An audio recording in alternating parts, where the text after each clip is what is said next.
Assalamualaikum warahmatullahi wabarakatuh.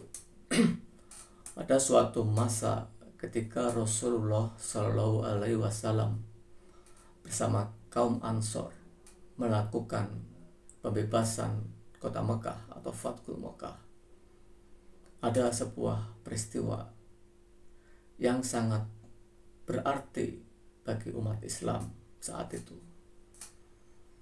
Ketika pasukan Rasulullah Shallallahu Alaihi Wasallam menguasai Mekah, maka seluruh harta atau pampasan perang dikuasai oleh umat Islam.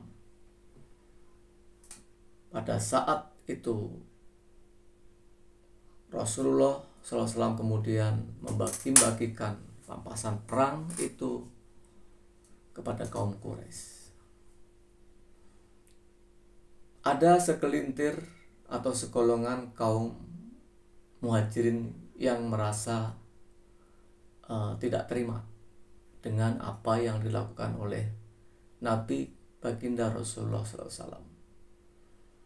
Sebab mereka merasa selama ini merekalah yang berjuang di garda terdepan membela Islam. Namun ketika Islam mampu menaklukkan Mekah dan mendapat pampasan perang, harta, justru orang Quraisy, orang asli Mekah, keluarga Nabi yang mendapat harta itu. Kegundahan ini terdengar di telinga Rasulullah SAW. Maka suatu ketika Rasulullah mengumpulkan kaum mujahirin ini di suatu tempat. Dalam kesempatan itu baginda Rasulullah SAW mengatakan, "Wahai kaum muhajirin, kalian selama ini adalah pembela-pembelaku. Kalian selama ini adalah orang yang menolongku. Kalian selama ini selalu memberi kepadaku, berjuang bersamaku. Ketika kita mengambil alih Mekah, maka aku tidak ingin derajat kalian yang sudah tinggi ini turun menjadi orang yang menerima.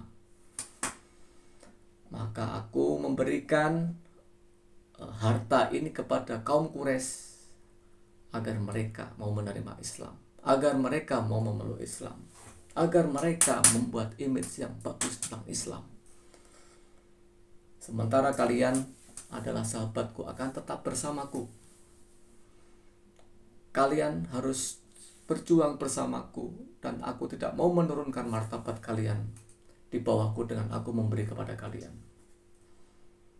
Kalian akan bersamaku di surga.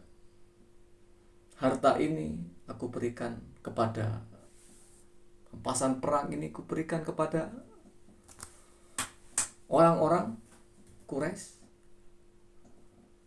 tapi kepada kalian mendapatkan aku." Seketika itu suasana pecah tangis dari kaum muhajirin mendengar apa yang disampaikan Rasulullah.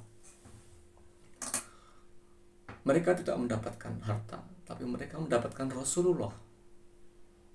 Kebaikan di dunia dan kebaikan di akhirat mereka dapatkan. Inilah logika nubuah yang sangat tinggi derajatnya bagi manusia yang tidak dipahami siapapun. Logika nubuah ini logika Nabi yang tidak terlalu melihat materi sebagai satu-satunya jalan, tetapi hubungan antara manusia, hubungan manusia dengan Allah itu yang paling penting di atas segalanya.